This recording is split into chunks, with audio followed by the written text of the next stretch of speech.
The 100 Dresses, Part 1 and 2. Xenophobia is the fear of strangers and outsiders, anyone foreign. It's simple really why xenophobia exists.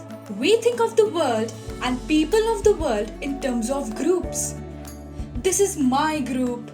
Does this other person also belong to my group? People in your group are welcome. They are friends and family. They are good people. They are smart, intelligent, and deserve all the good things in life. But those who are not from your group, they seem to pose a threat. They can destabilize the way you live your life. They will bring unnecessary change to your world. They will ruin order in your carefully organized life.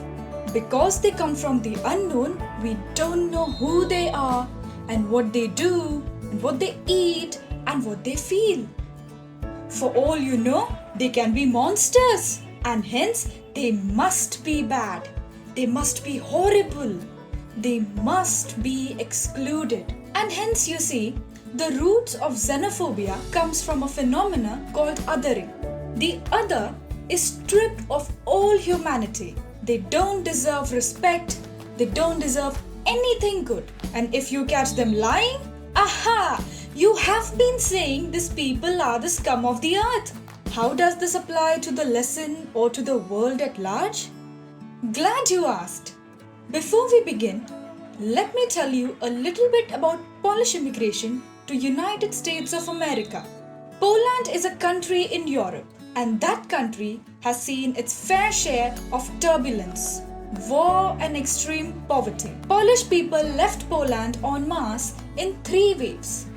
One pre-World War I, the next after World War II, and a third after Polish independence in 1989.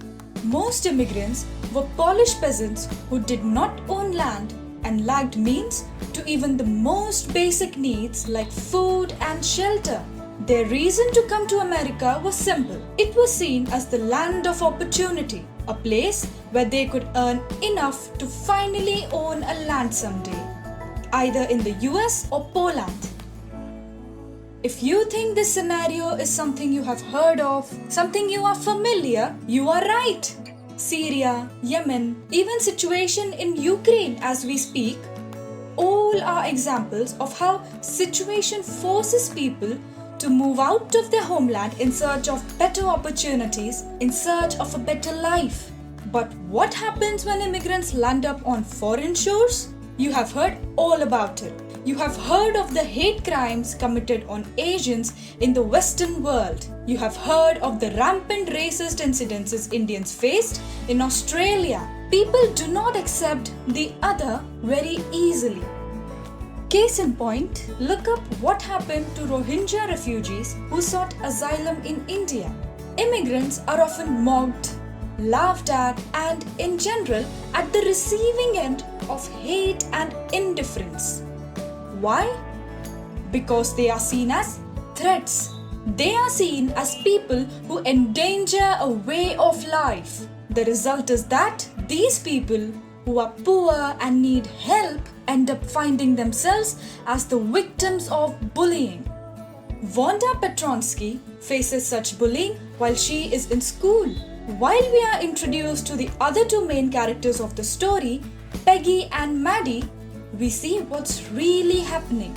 Wanda, a poor Polish immigrant who doesn't own a lot of belongings, her dresses are frayed but clean, her shoes show the distinct signs of having to walk through mud, is a shy, introverted child who mostly stays quiet in the class and the playground. She doesn't have any friends. No one considers her one. They all ridicule her for her looks and her strange sounding last name. No, they are not just inconsiderate, the other girls are cruel. Every afternoon during recess, they circle around her. Mind you, they are not inviting her to any games. And they keep asking her about the dresses she owns. She replies she has exactly 100 of them, all in different shades, all in different tones and with different pairs of shoes for every dress. No one believes her looking at her state. They keep instigating her to talk off her dresses and laugh out loud when she tells them all the details.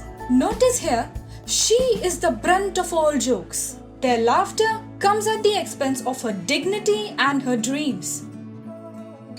Peggy, the most popular girl in the school, is the ringleader of these girls. She is the one questioning Wanda every day, and Peggy is the classic stereotype popular kid. She is rich, she has all the fancy clothes in the world, teachers love her, and every kid in the school loves her. Her best friend, the protagonist of this chapter, Maddie, on the other hand, is a bit different. She comes from a similarly humble background as Wanda, to the point that she's wearing Peggy's hand-me-downs. And because she is this best friend or person who gets so much from Peggy, Maggie never objects to Wanda's bullying, even though she never likes it herself, even though she never participates herself. Her reasoning is simple.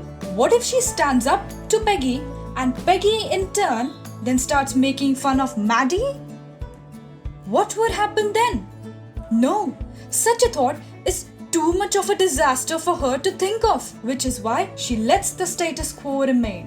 One week, Wanda stops showing up to school. It's the same week where the results of the drawing competitions would be announced. Maddie assumes that Peggy would be the obvious winner of the competition. It was a known fact that Peggy could sketch well, and therefore no one had any doubts that she would be the winner amongst girls. The day of the result rolls around and the school is decorated with everyone's drawings. The kids have a blast taking a look around and enjoying what others had created. Peggy and Maddie are especially enthralled when they see portraits of 100 different dresses, each better than the next. Peggy has a realization that even though she thought she was good, there was someone who could sketch better than her. When their class teacher walks in, she announces that it was a unanimous decision to award the 100 dresses the first prize. It turns out their creator was none other than Wanda. Awestruck and guilty about treating Wanda the way they had, Peggy and Maddie do not have time to reflect, since a letter arrives addressing the class teacher. The teacher opens the letter in front of the class and asks them to take a seat. It is a somber moment, and the teacher asks everyone to be serious and give her their full attention. The letter turns out to be from Mr. Petronsky, Wanda's father. The letter is angry in its tone and accusatory. It blames everyone in the city who made fun of their family for having a weird surname. Because of the alienation they feel, the Petronskys had decided to move to a bigger metropolis where there were many people like them with similarly weird surnames. Upset and cross that her students were possibly responsible for causing distress to a family need the fact the class teacher chastises the class and expects better of them in the future. Overcome with guilt and shame at her actions, Maddie decides that she cannot live with herself if the Petronskys really do move out on account of the treatment they had received. She promises to visit Wanda at her place along with Peggy and convince her to stay back and even apologize for their actions. When Peggy agrees to the plan, Maddie is elated that her friend also thought like her and had good intentions along with her humanity intact. When they go to the far side of the town where Wanda lived, they see firsthand the economic background Petronskys come from. To their surprise and horror, there is no one at home. There's only a clean yet old house where no one lives.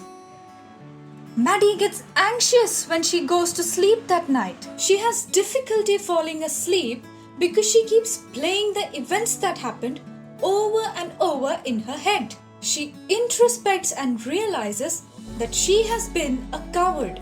She always had the ability to stop Peggy and all the other girls in the playground, but she never did so because she was too invested in herself, too scared of what it would do to her if she stood up to bullying.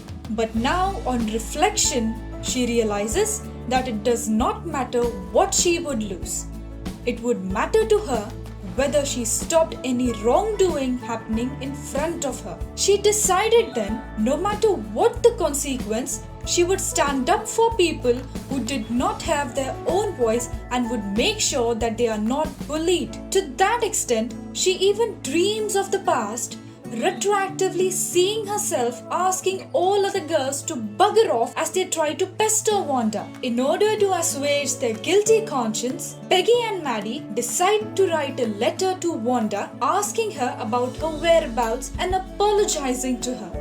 When they end up writing the letter, they write it as if they were Wanda's old friends and never once mention their intended apology. They post the letter through the class teacher, and when they do not get a reply back for quite some time, Maddie worries. She starts thinking that Wanda is upset with them, rightfully so, and wonders and reflects on her actions. Meanwhile, Peggy feels reassured having done everything in her power and tells Maddie that she is sure Wanda thought of them as her friends. Unwilling to believe the same, Maddie continues to live with her resolve till one day a letter arrives from Wanda addressing the entire class.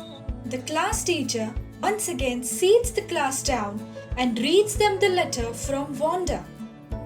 In her letter, Wanda speaks of her new school and how she misses her favorite class teacher and the rest of her class. She specifically mentions in her letter that a couple of drawings from her award-winning collection were to be given to Peggy and Maddie. Overjoyed at some form of response, Maddie goes home clutching the portrait of the dress and stares at it for hours at end while thinking about Wanda and her journey.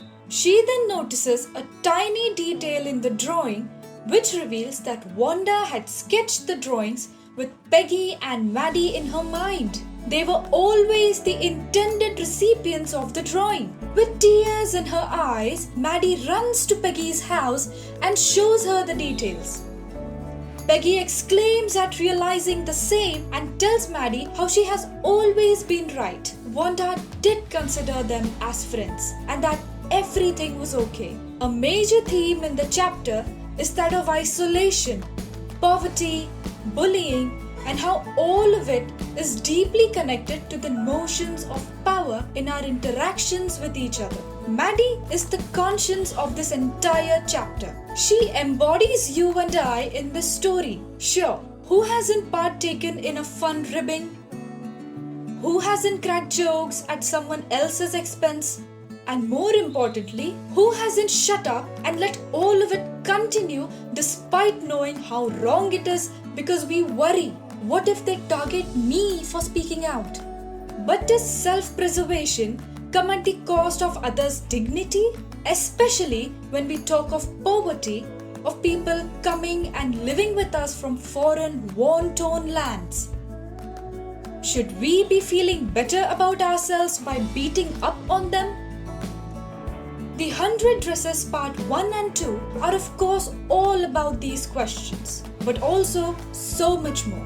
They are about the journey one makes. A journey from wrong to right. A journey from silence to protest. A journey from complacency and implicit to voice.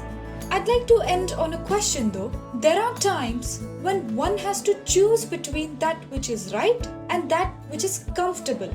Can Maddie's realization perhaps be summed up with this? Do you think you have ever encountered that choice?